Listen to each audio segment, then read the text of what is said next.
صفات ہیں ان کا معنی تو مفہوم ہے. استوا کا معنی معلوم ہے، استقرار، علو، ارتفاع، تمکن، یہ استقرار کے معنی میں چیزیں آتی ہیں. لیکن اس کی حقیقت اور ماہیت کیا ہے اور اس کی کیفیت اور حالت کیا ہے یہ نہیں ہم سمجھتے. اسی طرح سمع ہے، اسی طرح بصر ہے، بلکہ وجود ہی ہے. اللہ رب العزت کا وجود تو کوئی شک ہی نہیں ہے کہ وہ الحق ہے. سب سے متحقق وجود اللہ رب العزت کا ہے جس سے سارے وجود وابستہ ہے اور وجود میں آئے ہیں. اگرچہ اللہ رب العزت کے بارے میں ہمارا عقیدہ یہ ہے کہ یہ اللہ کے ساتھ اس طرح وابستہ نہیں ہے کہ جڑے ہوئے. اللہ رب العزت بائن عن خلقہ ہے، اپنی مخلوق سے الگ اور جدا ہے. مخلوق الگ ہے، اللہ رب العزت کی ہستی الگ ہے، لیکن یہ اللہ کے ساتھ جڑے ہوئے ہیں. کس طرح؟ اللہ کے ارادے کے ساتھ، اللہ کے ارادے کے ساتھ جڑے ہوئے ہیں. اور یہ ایک بڑی نکتے کی بات ہے. یہ جو حضرات ہوتے ہیں نا جو کہتے ہیں کہ ہمارا وجود جو ہے اس کی کوئی حقیقت ہی نہیں ہے، وہ کہتے ہیں کہ ہمارے وجود کا سبب کیا ہے؟ اللہ کا ارادہ اور پھر اللہ کا امر. اللہ کا ارادہ اور اللہ کا امر. اللہ نے ارادہ فرمایا اور امر فرما دیا، چیز وجود میں آ گئی. اور اللہ رب العزت ارادہ فرما دے اور امر کر دے، ختم ہو جائے، اسی وقت ختم ہو جائے گی. تو ارادہ کس کے ساتھ قائم ہے؟ اللہ کے ساتھ. اور امر کس کا فعال ہے؟ اللہ کا. اور اس کو فعال رکھنے سے یہ امر جو ہے مؤثر اور یہ امر جو ہے اثر انداز ہوا ہے. فائد اس کا فعل جو وجود میں آیا ہے اللہ کے ارادے سے ہی آیا ہے. تو اللہ کے ارادے سے ہی قائم ہے. اور اللہ رب العزت کے ارادے سے جو چیز قائم ہوتی ہے اس کے ارادے کے ساتھ ہی وہ قائم ہے. جس وقت اس کا ارادہ ہو تو وما امر الساعۃ الا کلمح البصر. قیامت کب آئے گی؟ جب اللہ چاہے گا. اور کیسے آئے گی؟ کلمح البصر. اللہ کا ارادہ ہونا ہے اور ہر چیز جیسے اس کا ارادہ ہوگا اسی طرح کہیں زلزلہ شروع ہو جائے گا، کہیں جو ہے نا وہ بجلیاں گرنے لگ جائیں گی، کہیں زمین پھٹ جائے گی، کہیں سمندر ابل پڑیں گے. جو کچھ بھی اللہ رب العزت کا نظام اللہ رب العزت نے طے کیا وہ وجود میں آ جائے گا. تو ہمارے وجود اور یہ ساری کائنات کس کے ساتھ کھڑی ہے؟ اللہ کے ارادے اور اللہ کے امر کے ساتھ کھڑی ہے. تو پھر اس کا اللہ کے ساتھ تعلق ہوا یا نہیں ہوا؟ تو وہ اس تعلق کو ملحوظ رکھتے ہیں. تو کئی لوگوں نے اس تعلق کو اتنا ملحوظ رکھا کہ انہیں اپنا آپ ہی بھول گیا. یہ بات میں کرنے لگا ہوں آپ کو سمجھانے کے لیے کہ یہ جو وحدت الوجود اور وحدت الشہود والی بات ہے نا، اگر انسان سمجھے تو اس طرح سمجھے تو یہ بات ٹھیک بن جاتی ہے. اور ان لوگوں کی یہ بات جو ہے کسی حد تک یہ معقول ہے.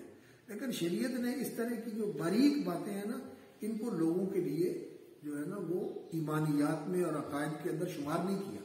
یہ حال کی باتیں ہیں اور یہ ان لوگوں کی باتیں ہیں جو بہت زیادہ گہرائی میں جانے والے ہوتے ہیں، جو فلسفی مزاج ہوتے ہیں، ان لوگوں کی باتیں. اور ان لوگوں کی اس طرح کی چیزوں کی اگر سمجھ نہ آئے اور وہ ان پر بات نہ کرے تو ان کی تسلی نہیں ہوتی. انسان کی طلب ہوتی ہے. ایک انسان کا بڑا اچھا ذوق ہے بات سننے کا، بات جاننے کا، اسے اچھے طریقے سے بات بیان کی جائے تو پھر اس کو جو ہے تسلی ہوتی ہے. اگر کھردری سی اگر سطحی سی اور بالکل جو ہے نا ایسے کھردری سی بات ہو اس کو وہ اسے قبول نہیں کرتا، مزاج ہوتا ہے. تو اس لیے وہ کہتے ہیں کہ یہ ساری چیزیں اللہ کے ارادے کے ساتھ قائم ہیں.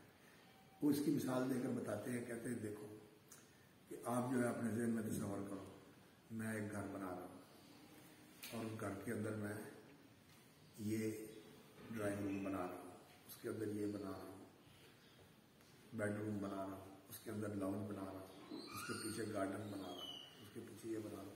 یہ آپ کا ذہن جو سوچ رہا ہے اس کی تصویر ذہن میں آ رہی ہے، لیکن میں اس تصور سے آگے نہیں جا سکتا، میں اس سے آگے نہیں جا سکتا. لیکن اللہ رب العزت تشابہ کے بغیر لیسا کمثلہ شیء، میرا ذہن اور میرا تصور اس کا اللہ رب العزت کے عمل کے ساتھ کوئی تعلق نہیں، کوئی شبہات نہیں. لیکن صرف ذہن کے قریب کرنے کے لیے کہ ذہن میں ایک چیز آتی ہے اور اب یہ گھر جو ہے نا میرے ذہن کے اندر بنا ہوا ہے، میرے خاکہ، اس کا خاکہ میرے ذہن کے اندر ذہن میں بنتا ہے، پھر باہر آتا ہے، پھر انسان اس خاکے کو وجود دیتا ہے. پھر یہ جو اس نے کاغذ میں بنایا تھا پھر اس کو زمین پہ وجود دیتا ہے. اس کے لیے بڑا وقت لگتا ہے. انسان ہے ان مراحل کا محتاج ہوتا ہے. لیکن اللہ رب العزت ادھر ارادہ کیا, ادھر کن کہا اور ادھر وجود میں آ گیا, ادھر وجود میں آ گیا. تو یہ ساری چیزیں اللہ رب العزت کے ساتھ اس طرح جڑی ہوئی ہیں. تو کئی لوگوں نے تو یہ سمجھا اور انہوں نے یہ کہہ دیا کہ موجود جو ہے وہ اپنی ذات کے ساتھ موجود ہے ہی نہیں, لا موجود الا اللہ, صرف حقیقی موجود تو اللہ رب العزت. تو یہ جو لوگ اس طرح کا نظریہ رکھتے ہیں ان کی بات کو سمجھ لینا چاہیے اور ان کے اوپر وہ فتویٰ نہیں لگانا چاہیے کہ یہ وجودی ہے اور توحید وجودی کا قائل ہے. بات کو سمجھنا چاہیے اور بندے کو دیکھنا چاہیے کہ اس کا عقیدہ کیا ہے, اس کا عقیدہ کیا ہے, اس کا عمل کیا ہے. کیا یہی سمجھتا ہے کہ ہر چیز کے اندر اللہ ہے, یہ بھی خدا ہے, یہ بھی خدا ہے, یہ بھی خدا ہے, یہ کہتا ہے, یا وہ یہ کہتا ہے کہ اللہ رب العزت ہی موجود حقیقی ہے اور باقی جتنے موجودات ہیں یہ اس کے ارادے اور امر کے ساتھ قائم ہے. جس وقت اس کا ارادہ اور امر جو ہے وہ ان کے ختم کرنے کا ہو, یہ اسی وقت ختم ہو جائے گی. کوئی بندوبست نہیں کرنا پڑے گا, ہمیں تو ڈالنے کے لیے کیا کچھ کرنا پڑتا ہے. اور بعض دفعہ ایسا ہوتا ہے جس چیز کو ڈالنا چاہتے ہیں وہ ڈہتی ہی نہیں ہے. جامعہ ظفریہ کی مسجد کا مینار تھا, وہ بنایا تو ماشاءاللہ انہوں نے ایسا, اب ڈالنے کے لیے کرین لائے گئے, مشینیں لائی گئی, ہر چیز ٹوٹ گئی, ٹوٹا نہیں, اخیر اس کو دفن کر دیا, اس کو دفن کر دیا. تو یہ ہمارا معاملہ یہ ہے. لیکن اللہ رب العزت اس کے لیے جیسے بنانا آسان ہے اسی طرح اس کے لیے ختم کرنا بھی آسان ہے. ماذا نکال اللہ کو بیاتی بخلق جدید, ماذا نکال اللہ کیا ہے. اور کئی جو ہیں علماء جیسے شیخ مجدد الفسانی رحمۃ اللہ علیہ, وہ کہتے ہیں کہ یہ اصل میں بات جو ہے نا یہ نہیں ہے کہ سارا وجود ایک ہے. وجود تو خالق کا اپنی جگہ پر ہے, مخلوق کا اپنی جگہ پر ہے. مخلوق کا وجود نہ ہو تو پھر تو یہ ساری شریعت اور سارے جو تکالیف اور عوامر ہیں ان کی حقیقت ختم ہو جاتی ہے. یہ ساری چیزیں برحق ہیں, مخلوق کا وجود ہے. لیکن بات اصل میں یہ ہوتی ہے کہ کسی وقت سالک جو ہے اس کے اوپر غلبہ ہوتا ہے حال کا, اور وہ اللہ رب العزت کی ہستی کے علاوہ اور کسی چیز کی طرف متوجہ نہیں ہوتا اور اس کی طرف اس کا دھیان نہیں جاتا, اور اس کے لیے ایسی ہی کیفیت ہو جاتی ہے جیسے سورج چڑھتا ہے اور ستارے غائب ہوتے ہیں, دنیا سے مٹ جاتے ہیں, نہیں, نظر آنے بند ہو جاتے, نظر نہیں آتے. سورج کی روشنی اس قدر زبردست روشنی ہے کہ اس کے سامنے ہمارے لیے ستاروں کی روشنی ختم ہو جاتی ہے, مان پڑ جاتی ہے. لیکن وہ موجود ہے. اب کیا نظر آ رہا ہے؟ سورج نظر آ رہا ہے, ستارے نظر ہی نہیں آ رہے. یہ وحدت الشہود ہے. اور شاہ ولی اللہ رحمۃ اللہ علیہ نے اس حقیقت کو جان کر, شاہ ولی اللہ رحمۃ اللہ علیہ کا اصل کمال یہی ہے کہ جامعیت پیدا کی ہے فقہ اور حدیث میں, تصوف کے اندر اور تصوف کے مختلف جو مکاتب فکر ہیں ان کے اندر. تو اسی طرح سیاست اور دین کے اندر شاہ صاحب بہت یعنی جامع العلوم شخصیت ہے اور جامع الفنون شخصیت ہے. لیکن سمجھنے کی ضرورت ہوتی ہے. جو بندہ بڑی جلدی فیصلہ کرتا ہے نا وہ بڑی چیزوں سے محروم رہتا ہے. انسان کو صبر کرنا چاہیے, صبر کرنا چاہیے, سمجھنا چاہیے چیزوں کو اور سوچنا چاہیے. کئی چیزیں ایسی ہوتی ہیں یقین جانیے کہ سالوں بعد سمجھ آتی ہیں, سالوں بعد سمجھ آتی ہے. اور آج کل یہ جو سلسلہ چلا ہوا ہے نا, ٹی وی کے اوپر بٹھا دیا مفتی صاحب کو اور عالم صاحب کو اور اس سے مسئلے پوچھنے شروع کر دیے, اور اگر وہ بیچارہ کہے کہ مجھے آتا نہیں ہے تو پھر اگلے دن اس کو بلاتے ہی نہیں. تو پہلے کیا ہوتا تھا, کسی عالم سے فتویٰ پوچھا جاتا تھا, وہ کہتا تھا کسی اور سے پوچھو, اس سے میں نہیں جواب دوں. لیکن آج کل جو ہے کوئی آدمی اگر یہ کہے کہ مجھے نہیں آتا تو کہتے ہیں معاہدہ کی جب پوچھو تو پتہ ہی کوئی نہیں. تو یہ جو ماحول ہے نا اس نے لوگوں کا مزاج خراب کر دیا. ویسے ہی بڑی اجلت اور تسرع ہے, افتاح کے اندر بڑی جرت ہے, اور ذرا کسی بات کو دیکھا کہ یہ جو میرا معلومات کا دائرہ اس سے ذرا ہٹ کر ہے تو فوراً ہوگا چھوٹو پڑا ہے, فضول کا لانے کوئی دقت نہیں. یہ بات صحیح نہیں. بات کو سمجھنے کی کوشش کرنی چاہیے, بات کو جاننے کی کوشش کرنی چاہیے, اترنے کے اندر کوشش کرنی چاہیے. اس دماغ کو سوچنے کا عادی بنانا چاہیے اور اگلے کے بارے میں سوچنا چاہیے. اسی لیے تو علماء کہتے ہیں کہ کوئی بات ہو اس کے اندر 100 پہلو نکلتے ہوں, 99 غلط ہو, ایک صحیح بنتا ہو تو چلو اس کو اس کے ساتھ یہ بھی چل ٹھیک ہے. اور معاملہ اللہ رب العزت کے ساتھ ہے.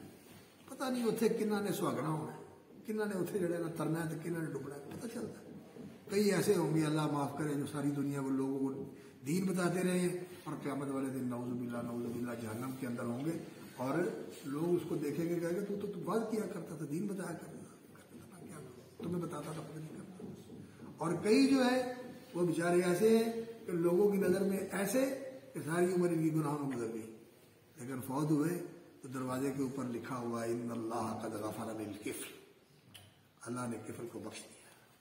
لوگوں کی نظر میں ساری عمر اس کی برائیوں میں گزری، لیکن آخر وقت میں اللہ رب العزت نے اس کو توبہ قبول کر دی اور وہ بخشا گیا۔ اس لیے اس معاملے میں نا انسان کو جلد باز نہیں ہونا چاہیے، خاص طور پر ان لوگوں کے بارے میں جن کا دین سے تعلق ہے اور جن کی زندگی کے اندر ایک لوگ ہیں جو دین کا صرف لبادہ اوڑھتے ہیں اور اندر سے وہ دین کے ساتھ مخلص نہیں ہوتے، دین پر عمل نہیں کرتے، ان کی زندگی میں التزام نہیں ہوتا، دین کے اوپر عمل نہیں ہوتا۔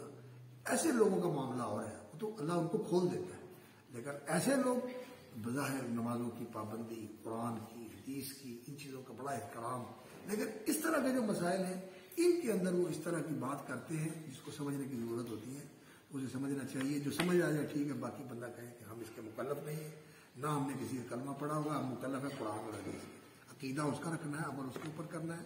یہ چیز جو اس کے ساتھ ہے، اس کا معاملہ اللہ کے ساتھ ہے، وہ جانے اور اللہ جانے، ہم اس میں مداخلت نہیں کرتے۔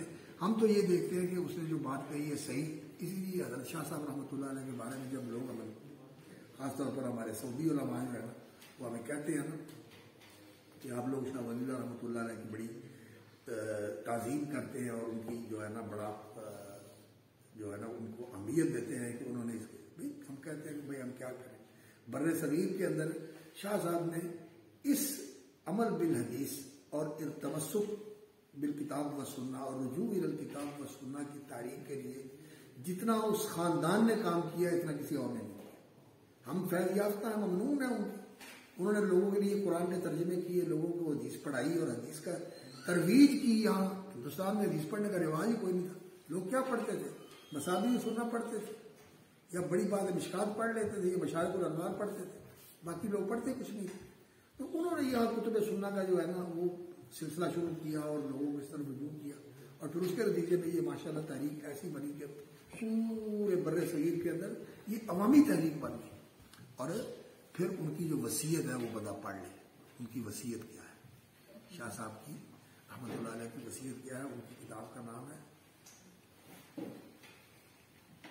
المقالۃ الوضیہ فی النصیحۃ والوصیہ، چھوٹا سا ان کا مقالہ ہے، المقالۃ الوضیہ فی النصیحۃ والوصیہ۔ یہ ان کی وصیت ہے، اور اس میں انہوں نے یہی کہا قرآن پڑھو اور حدیث پڑھو، باقی ساری چیزوں کو ان کے اوپر پیش کرو، جہاں سے اس کی تائید ہو، جہاں اس کی تائید ہو جائے اسے قبول کرو، جہاں تائید نہ ہو اس کو چھوڑو، لیکن لوگوں کے اوپر فتوی نہ لگاؤ، لوگوں کے اوپر فتوی نہ لگاؤ۔ اس لیے یہ چیز جو ہے نا میں آپ اس لیے بتاتا ہوں کہ ہمارے لوگوں کا جو مزاج بنا ہوا ہے نا، ہمارے لوگوں کے مزاج کے اندر ایک تو جرت بڑی ہے اور دوسرا تصرف بہت زیادہ ہے، بڑی بات پر جرت کرتے ہیں۔ کسی آدمی کی ایک بات آئے اس کی ساری زندگی کی نفی کر کے کہتے ہیں چھوڑو اس کو، بالکل ختم۔ مولانا ثناء اللہ امرتسری ہو، یا احمد محمد صاحب گولوی رحمۃ اللہ علیہ ہو، یا مولانا سید داؤد غزنوی رحمۃ اللہ علیہ ہو، یا مولانا سید عبداللہ ہو، یا سید میر حسین ہو، یا نواب صدیق حسن خان ہو، پرواہ نہیں کرتے بالکل۔ اور اسی طرح دوسروں کے معاملے میں بھی اسی طرح انفیوں کی یہ جتنے مرضی جو ہے نا ان کی خدمت ہو، لیکن ہمارے نزدیک یہ ہے کہ اسلام دشمن ہے، بات صحیح نہیں۔ اور انفی سارے، انفیوں کے اندر بھی اختلاف ہے، انفی سارے، ان کا بھی جو کسی کی خدمت ہے اس کا اعتراف کرنا چاہیے، کسی کی جو کسی نے اسلام کی خدمت کے لیے کام کیا اس کا اعتراف کرنا چاہیے۔ باقی جو کوتاہی ہے اللہ تعالیٰ کے ساتھ اس کا معاملہ ہے۔ اللہ رب العزت نے تو اپنے پیغمبر صلی اللہ علیہ وسلم سے یہ کہا ہے، جب کار نبوت مکمل ہو گیا، اذا جاء نصر اللہ والفتح ورأیت الناس يدخلون فی دین اللہ افواجا فسبح بحمد ربک واستغفرہ انہ کان توابا۔ یہ قرآن مجید کا اسلوب ہے، یہاں اللہ رب العزت نے واستغفرہ انہ کان توابا، اس میں اس کو کہتے ہیں ایجاز، یعنی تب الیہ واستغفرہ انہ کان توابا غفارا۔ یہ قرآن مجید کا اسلوب ہے، توبہ کر اور استغفار کر، تو نبی صلی اللہ علیہ وسلم کیا کرتے تھے اس آیت کے نازل ہونے کے بعد؟ سبحانک اللہم و بحمدک سبحانک اللہم و بحمدک اللہم اغفر لی، سبحانک اللہم و بحمدک اللہم اغفر لی۔ اور نبی صلی اللہ علیہ وسلم اپنی مجلس کے اندر استغفر اللہ و اتوب الیہ رب اغفر لی وتب علی، استغفر اللہ و اتوب الیہ رب اغفر لی وتب علی۔ تو توبہ اللہ کی طرف رجوع اور اللہ سے استغفار۔ رسول اکرم صلی اللہ علیہ وسلم کا معاملہ جو ہے وہ نعوذ باللہ ایسا نہیں ہو سکتا کہ نبی صلی اللہ علیہ وسلم کی زندگی کے اندر کوئی ایسی بات ہو جسے ہم گناہ کہتے ہیں، نہیں۔ رسول اکرم صلی اللہ علیہ وسلم کی زندگی میں اگر کوئی بات ہے تو وہی ہے جس کو کہتے ہیں علماء کے حسنات الابراری سیئات المقربین۔